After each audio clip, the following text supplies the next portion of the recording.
일단 좀 저희가 그 MDR이 적용되고 CER에 대한 조금 프로젝트를 조금 많이 했습니다. 한 13건 정도 진행을 했고, 오늘 조금 보안 사례를 좀 말씀드릴 거는 좀 공통적으로 나오는 보안 사례 위주로 조금 말씀을 드리도록 하겠습니다. 네. 그래서 오늘 주요 보안 사례는 일단은 클리니컬 이밸류에이션 플랜에 대한 보안 내용 한 3건 정도 말씀을 드리고, 그 다음에 클리니컬 이밸류에이션 레포트에서 나오는 주요 보안사항 한 3건, 그 다음에 스테이트 오브 디아트, 오늘 뭐 소타에 대해서 KTR 연구원님께서 많이 말씀을 해주셨는데 그에 대한 관련된 보안 사항들, 그리고 마지막으로 이제 이런 CEP나 CER 그리고 소타 외에 또 주요하게 좀 나오는 공통적으로 나오는 보안 사항에 대해서 좀 말씀을 드리도록 하겠습니다. 네, 일단 CEP에 대한 보안 사항입니다. 이게 지금 제가 이 보안 대응 내용이 아마 교재 저희가 인쇄한 교재 내용에는 없을 겁니다. 이게 조금 컨피덴셜한 내용이 있어서 지금 제가 뺀 점은 미리 좀 말씀을 드리고, 만약에 필요하시면 사진 찍는 거는 뭐 가능하시니까 핸드폰으로 사진 찍는 거는 좀 가능하시다라고 좀 보시면 될 것 같습니다.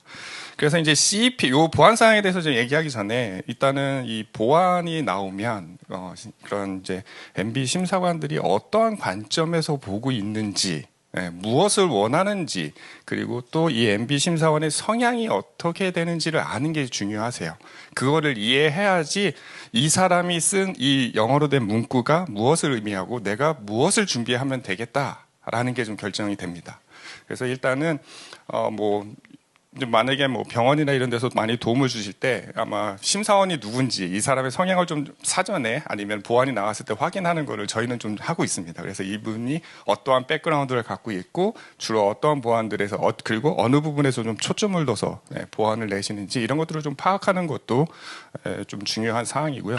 만약에 이제 기업 같은 데서는 그런 거를 직접적으로 확인은 못 하시잖아요. 근데 이제 국내 지사가 있는 뭐 KTR도 있으시지만 뭐 다른 MB 기관에도 국내 심사원들 통해서 또 확인하실 수 있는 방법들이 있습니다. 그래서 그런 부분들을 좀 많이 활용하셔가지고 심사원의 성향을 좀 보시는 게 좋을 것 같고요. 그리고 이제 제가 맨 앞에다가 CEP를 넣은 이유에 대해서 좀 말씀을 드리겠습니다. 그래서 MDR이 적용이 되면서 예전에는 레포트 위주로 보안 사항들이 많이 나왔었어요. 하지만 지금 MDR이 되면서 플랜에 대한 보안 사항들이 되게 많이 나오고 있다라고 좀 이해를 하시는 게 제일 중요합니다. 그러면 이 뒤에 나와 있는 이 사례들이 조금 이해가 되실 거예요. 그럼 왜 MB에서 플랜을 되게 많이 집중적으로 보고 심사를 하고 검토를 하고 보안을 낼까요? 혹시 아시고 계실까요? 그렇죠. 네, 맞습니다. 그렇죠. 플랜이 잘 수립되어 있고 규제에서 요구하는 사항들이 잘 반영되어 있다고 하면 그대로 시행을 해서 나오는 건 레포트죠. 그럼 레포트에서 당연히 플랜에서 다 적절하게 반영이 되어 있기 때문에 레포트에서 굳이 크게 보완을 낼 사항이 없다라는 게 지금 MDR 심사원들의 기준이라고 좀 이해하시는 게 되게 중요합니다. 네. 그럼 이제 본격적으로 보안사항을 말씀드리겠습니다. 그래서 보안사항을 보시면 지금 클리니컬 베네핏에 대한 구체적인 설명이나 베네핏을 평가할 수 있는 클리니컬 아웃컴 패러미터에 대해서 명시되어 있지 않다.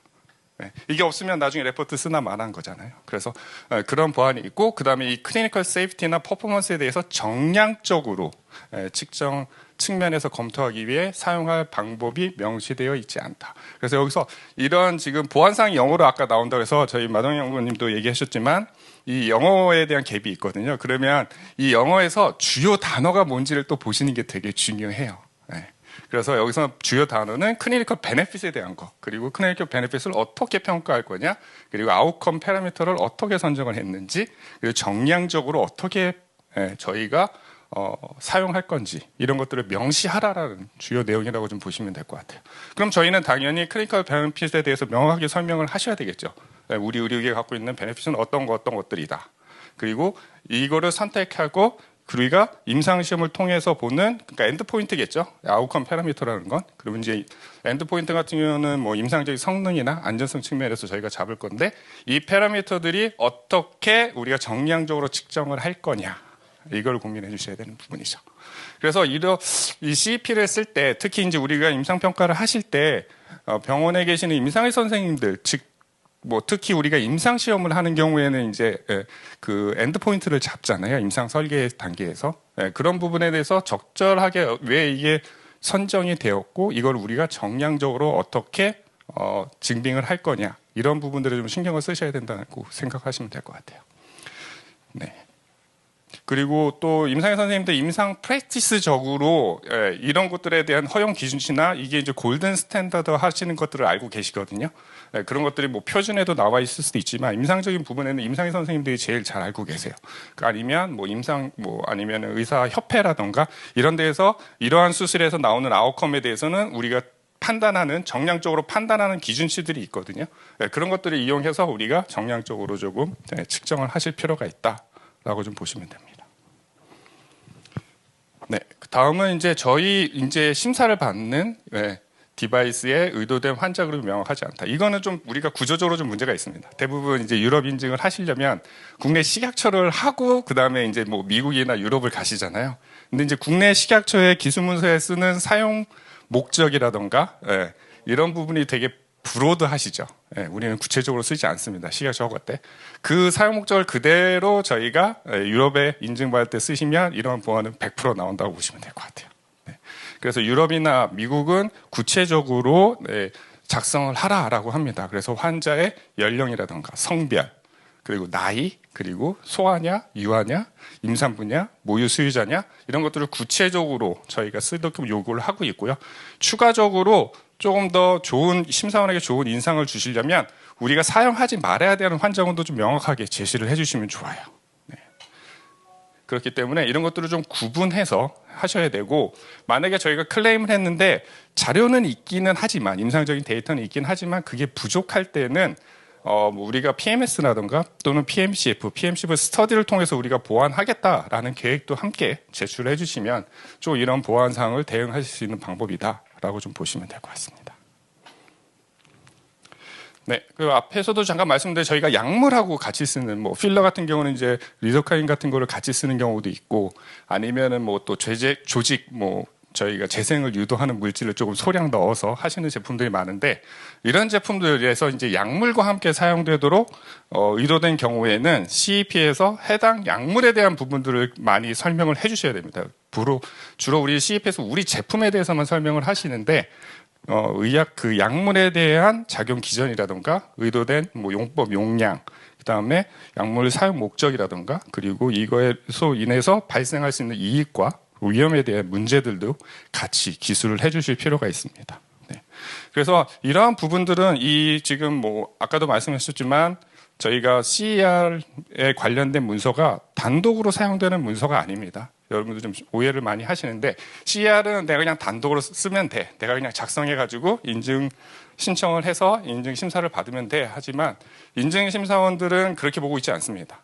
전반적으로 TCF부터 시작을 해서 CER, 그리고 시험 성적서, 그리고 IFU, 위험관리 파일까지 다 일괄적으로 이런 것들이 다 일관성 있게 반영되는지도 같이 보기 때문에 이게 따로 노는 문서가 아니라 다 연관되게 같이 업데이트되고 같은 내용들이 고르게 들어가 있는 게 중요합니다. 그렇다 보니 이런 의약품에 대한 부분들은 아마 TCF에 좀 많이 기술이 되어 있으시거든요.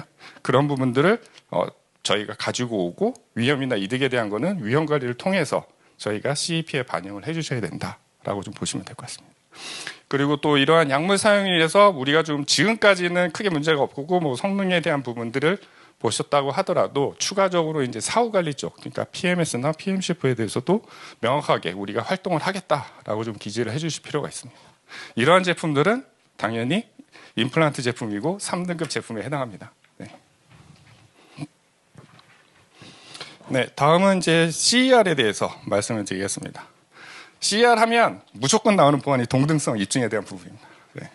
여러분들 많이 들어보셨을 겁니다. 여러분들 지금 보안 상황을 얘기 전에 또 백그라운드를 좀 얘기 드릴게요. 미국 FDA 510K의 본질적 동등성과 유럽에서 CER, 유럽에서 MDR에서 나오는 동등성이 MDR에서 나오는 부분은 딱 하나 있습니다. CER에서밖에 안 나옵니다. 다른 부분에서는 그 동등성에 대한 것을 언급하고 있지 않습니다.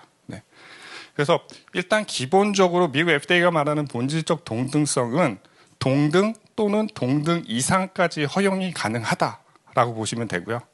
유럽에서 말하는 동등성은 동일의 개념이라고 좀 이해를 하시고 접근하시는 게 좋습니다. 아까 저희 연구원님께서도 말씀하셨지만 뭔가 추가적으로 정증을 추가적으로 한다던가 하는 임상시험이 필요하게 되는 게 동일에서 벗어나는 개념이기 때문에 추가적인 임상 데이터나 임상 자료를 요구한다라고 좀 이해를 하시면 될 것 같습니다. 그렇다 보니 저희가 동등성을 입증할 때는 동일의 개념으로 접근을 하실 필요가 있으세요. 저희가 잡은 그 동등 제품이 우리 제품과 얼마만큼 동일하냐를 저희가 주장할 수 있어야지만 이 보안을 좀 해결하실 수가 있다라고 좀 보시면 될 것 같습니다. 근데 저희가 하다 당연히 다른 점이 있겠죠. 우리가 카피한 제품이 아니기 때문에 그런 경우에는 동등성을 주장하기가 쉽지 않잖아요. 그러면 이퀴벌런스를 포기하시고 시밀러로 전환을 하셔야 되는 경우도 있다라고 좀 보시면 될 것 같아요. 그래서 그 차이점을 우리가 추가적인 뭐 시험 자료나 문헌 자료로 대응이 가능하면 동일성을 계속 유지해서 주장을 하실 수가 있지만 그게 부족한 경우에는 저희는 동등성을 포기하고 시밀러 디바이스, 유사한 제품이야로 조금 한 단계 낮춰서 하셔야 되는데 그렇게 낮추시면 문제가 되는 게 있어요. 우리 자사 제품이 우리 자사 제품을 가지고 한 임상 자료가 없는 경우에는 임상 시험 자료가 없는 경우에는 이제 아무래도 인증을 받기는 힘지 않은 상황이 도래하게 되죠. 왜냐? 대부분 국내 제조사는 동등성을 하는 거는 임상 시험 없이 문헌 평가나 임상 경험을 통해서 내가 동등성을 입증을 해서 넘어가시고 싶은, 즉 인증을 받고 싶은 경우가 많기 때문에 어떻게 해서든지 동등성을 잘 주장하시는 게 중요하다라고 보시면 되고, 이 케이스 그리고 저희가 동등성을 뒤에서도 좀 연계되는 보안이긴 한데 동등성을 주장할 때는 기술적 특성, 생물학적 특성, 임상적 특성에 대해서 각각의 파라미터들을 선정하시고 동일하다라는 걸 증빙할 수 있도록 기술을 해주는 게 중요하다라고 좀 말씀을 드립니다. 네. 그리고 아까 영훈님 말씀하셨죠. 3등급 같은 경우에는 그리고 또는 임플란트 제품은 지금 규정상 그 기술 문서, 그 저희가 동등 제품으로 잡은 기술 문서를 지속적으로 액세스할 수 있게끔 계약을 체결하라라고 요구를 하고 있습니다. 근데 제 경험으로는 지금 아마 투비 임플란트라던가 3등급 제품, 즉 몸에 이식하는 제품들이나 3등급 제품은 무조건 계약을 하라고 실제적으로 이렇게 요구를 하고 있습니다. 하지만 그 외에 좀 낮은 등급의 제품은 아직까지 이렇게까지 요구하고 있지는 않은 상황이다라고 좀 보시면 될 것 같아요. 네, 그러면 당연히 계약을 안 해주겠죠. 네, 경쟁사가 해달라고 하면은 당연히 해줄 리가 없죠. 네, 그렇기 때문에 실제적으로 계약까지 가시는 경우는 드물고 이럴 경우에는 동등을 주장을 더 이상 못 하시게 되는 거죠. 그러면 시밀러로 낮추고 그 다음에 우리 자사 제품을 가지고 한 추가적인 임상시험 자료나 임상 데이터가 필요하게 되다라고 보시면 될 것 같습니다. 네, 그 다음에 이제 뭐 문헌 평가에서 개별 문헌에 대해서 해당 기구와 연관성이라든가 사용 목적, 성능, 안전성 측면에서 분석이 이루어지지 않았다. 그러니까 단순하게 우리가 찾은 문헌에 대해서 그냥 기술을 많이 하세요.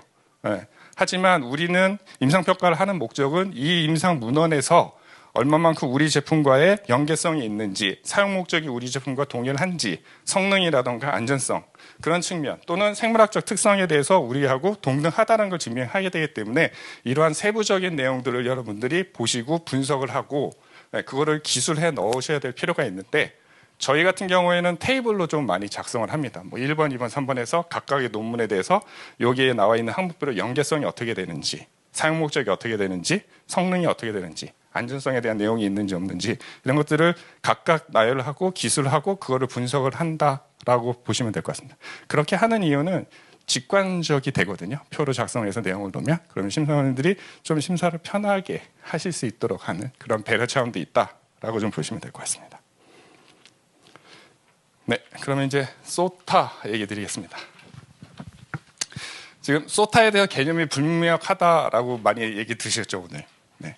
소타 본인이 소타에 대해서 나는 어느 정도 개념을 잡고 있다. 네, 손 한번 들어주시겠어요? 자신 있게. 네. 왜 이게 개념이 불분명할까요?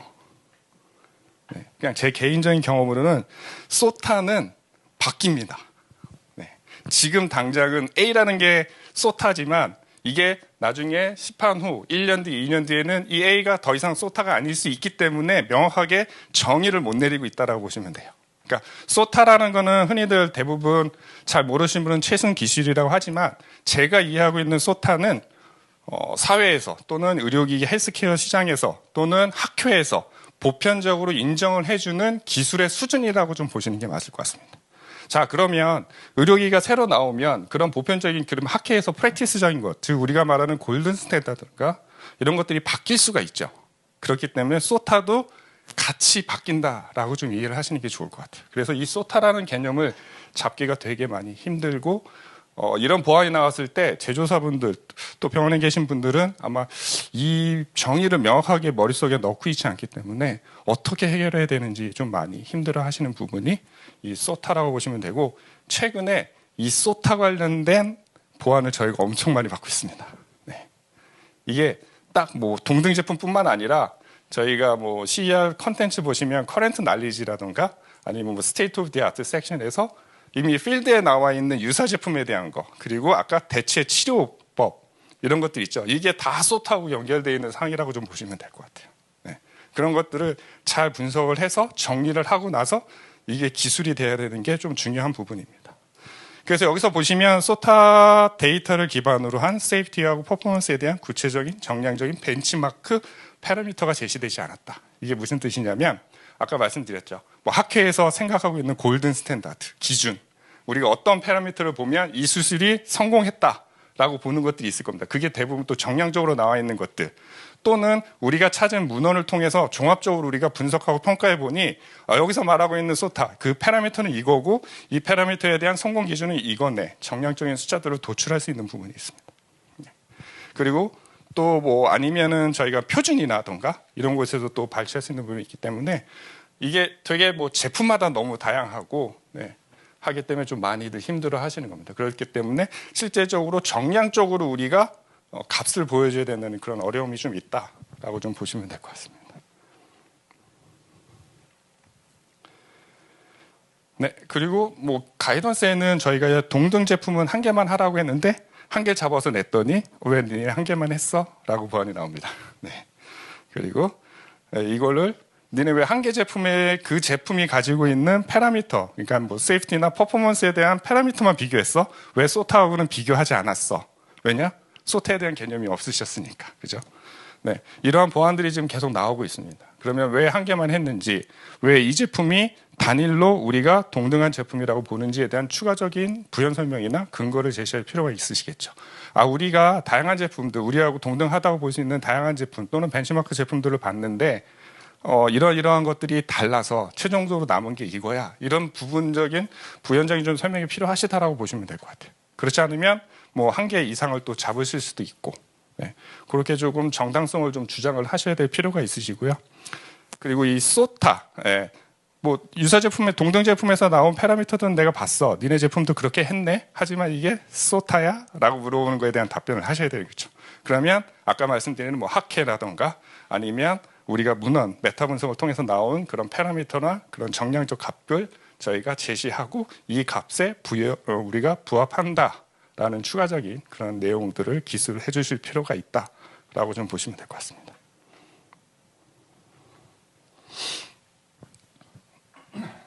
그리고 소타 분석에서 세 가지 사항이 대부분 부족하다라는 좀 보완을 많이 받고 있습니다. 첫 번째는 잠재적 위해 가능성의 식별, 그리고 두 번째는 성능 안전성에 관한 업계 가이드라인이나 표준에 대한 식별, 그리고 시장 내 유사 제품의 유사점, 차이점을 식별하는 부분이 부족하다라는 보완이 나오고 있습니다. 계속 나오죠. 소타에서. 그죠? 2번 보시면은 제가 아까 앞에서 말씀드린 내용이 계속 나오고 있습니다. 그러니까 사회 통념적으로 볼 수 있는 기준, 그 정량값에 그거를 분석하고 비교해 봤어? 그게 부합해? 라고 계속 물어본다고 보시면 될 것 같아요. 그래서 이런 소타에서 확인된 기술 중에서 우리 제품에 어디에 해당하는지 설명하는 이를 기술적으로 또 임상 위험 발생 여부를 좀 추가적으로 설명하실 필요가 있고요.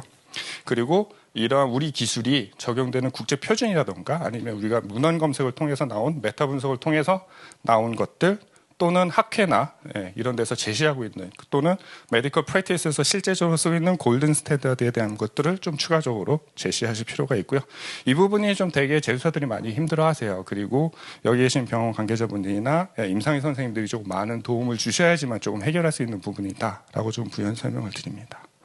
그리고 당연히 우리가 카피한 제품이 아니면 당연히 차이점이 있을 수밖에 없습니다. 그러면 그 차이점이 임상적인 안전성이나 유효성 측면에서 우리는 다르지 않다라고 얘기를 하실 필요가 있는 그런 근거를 제시하실 필요가 있죠. 그거는 뭐 추가적인 시험이 될 수도 있고 아니면 뭐 문헌이나 이런 것들을 통해서 저희가 정당성을 주장하실 수가 있습니다. 네, 마지막으로 짧게 기타 보안 사항에 대해서 좀 말씀드리겠습니다. 여기 계신 분 중에 CDP에 대해서 들어보신 분 있나요? MDR 들어오면서 새로 들어온 개념입니다. 그 전까지는 없었던. 네. 클리니컬 디벨롭먼트 플랜 혹시 들어보신 적 있을까요? 어떨 때 낼까요, 저희? 그냥 우리가 임상 문헌으로 동등성을 해가지고 CR을 쓸 때 필요할까요? 필요하지 않습니다. 네. 우리가 만약에 임상시험, 즉 뭐 유럽 용어로 클리니컬 인베스티게이션을 우리가 했으면 당연히 유럽 MB 심사원들은 CDP를 제출하라라고 요구를 할 겁니다. 네. 이 CDP는 언제 해야 되느냐? 설계 개발 단계에서 같이 이루어지셔야 돼요. 네. 그래서 우리가 임상적인 측면에서 우리가 임상적으로 이제 제품을 개발하는 측면에서 어떠한 임상 데이터를 어떻게 어떤 순으로 모집을 할 거냐 이런 것들이 플랜에 들어가 있으셔야 되고요. 추가적으로 당연히 CIP 그 인베스티게이션에 대한 플랜을 어떻게 수립하고 어디서 얼마만큼의 환자 수를 가지고 우리가 할 거라라는 계획도 여기에 포함이 된다고 보시면 되고요. 네. 그리고 어떠한 일정을 가지고 하느냐 이러한 내용들이 이 CDP에 포함이 된다라고 보시면 될 것 같아요. 그래서 대부분 제조사들은 저희한테 오셔서 우리 인베스티게이션 했어요. 이제 CER 쓰고 인증 받으면 될 것 같아요. 하고 이제 접수를 하면 100% 나오는 보안이 이 보안이라고 보시면 될 것 같아요. 네. 이 CDP는 CEP하고는 다른 개념입니다. 지금 말씀드렸죠. 네. 인베스티게이션 하는 플랜이 이 안에 놓아져 들어가 있어야 될 필요가 있기 때문에 CEP 갖고는 저희가 커버를 할 수가 없습니다. 별도의 문서로 저희가 MB기관에 좀 제출을 해주셔야 된다라고 좀 보시면 될 것 같아요. 네, 그 다음에 이제 부작용 보고에 대한 서치 프로토콜 중에 이제 좀 커먼한 보건상이 나오는 게 뭐냐면 대부분 저희가 동등 제품을 잡으시면 부작용 보고도 동등 제품에 한해서만 찾으세요. 네. 왜냐? 난 이 제품밖에 이 제품이 동등한 제품이니까 라고 하지만 MB에서는 당연히 시장에 나와 있는 유사한 품목군이라던가 아니면 기존 기술의 그런 부작용도 같이 찾아보라라고 요구를 하고 있습니다. 왜 그럴까요? 네. 기존에 나와 있는 기술로 사용된 제품들이 나온 부작용이 우리 제품에도 적용될 수 있거든요. 그렇죠? 동일한 또는 그와 유사한 부작용이 발생할 수 있는 것을 같이 봐야 된다라는 요구사항 때문에 이런 보안이 나온다고 좀 보시면 될 것 같아요. 그래서 동등 제품에 대한 보안은 당연히 우리한테도 나올 수 있지만 유사 제품 또는 유사 기술에서 나오는 그런 부작용도 우리한테 일어날 수 있잖아. 그거를 니네가 조사하고 분석, 평가해서 위험관리 보고서에 적용을 하셔야 되겠죠. 그 보안이라고 좀 보시면 될 것 같습니다. 네, 다음은 이제 문헌 검색하는 프로토콜에 대한 겁니다. 뭐 저희는 뭐 펀메드, 뭐 인베이스, 코크란 그리고 클리니컬 트라이얼스.gov 사이트까지 활용을 하고 있는데 이게 좀 오피셜하게 조금 메이저 사이트이기 때문에 저희는 요 4개 사이트는 좀 필수적으로 문헌 검색할 때 조금 찾아보시는 걸 좀 추천을 드립니다. 근데 이제 클리니컬 트라이얼스.gov는 미국 FDA 사이트입니다. 네, 미국에서 이제 임상 시험을 하려면 여기에 다 등록이 된다라고 보시면 되고 간혹 한국에서 임상하셔도 여기다 등록을 하시더라고요, 교수님들이. 네.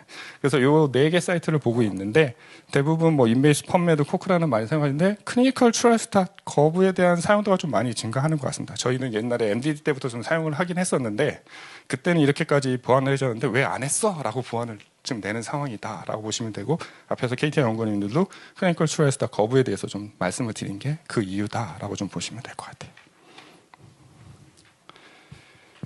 네, 그 다음에 이제 저희가 리터러처 서치를 하려면 뭐 여기서 뭐 학술 많이 하실 거예요. 병원에서 논문 많이 찾으시고 정리하시잖아요.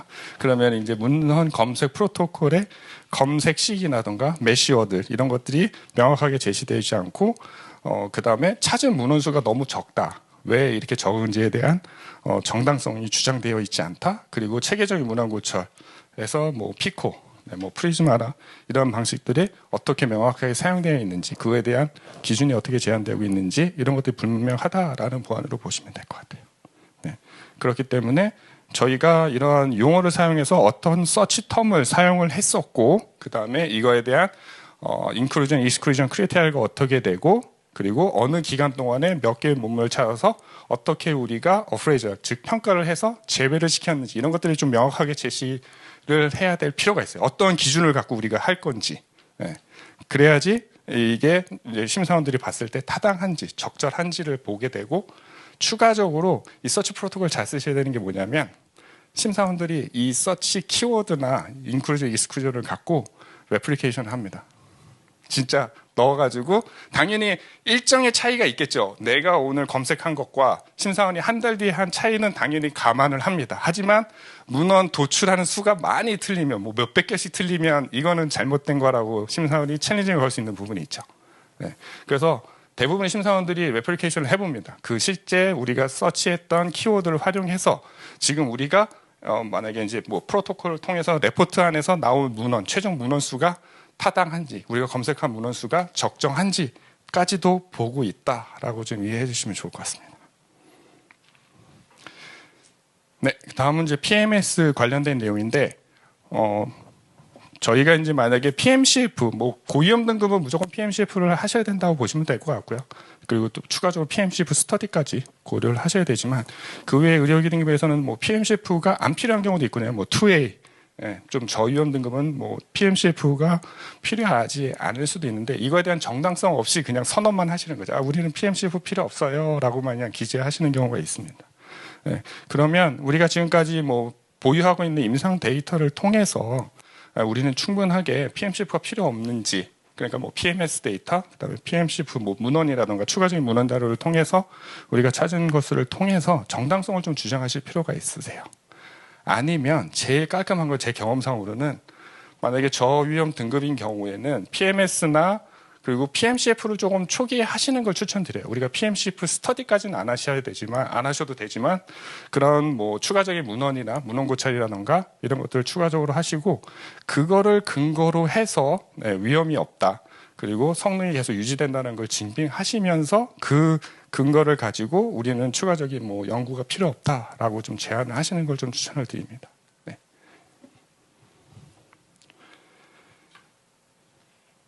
그 다음에 제조사가 보유한 임상 증거가 GSPR을 충족하기에 충분한지 확인이 되지 않는다. 특히 임상 데이터가 제한적인 상황에서 왜 추가 임상 시험을 수행하지 않아도 되는지에 대한 근거가 제시되어 있지 않다. 네.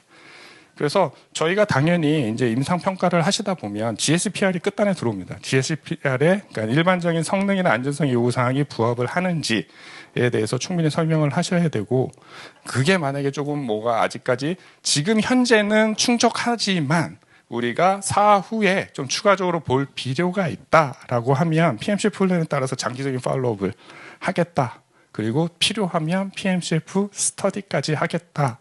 라고 기술을 해주셔서 대응을 하셔야 될 필요가 있습니다. 여러분도 혹시 PMS, PMCF, PMCF 스터디 구분할 줄 아세요? 제가 좀 앞에 말씀드렸는데 확실하게 PMCF하고 PMCF 스터디의 차이점은 뭘까요? 그러면 아까 여기 앞에서 끄덕끄덕거리셨는데 네.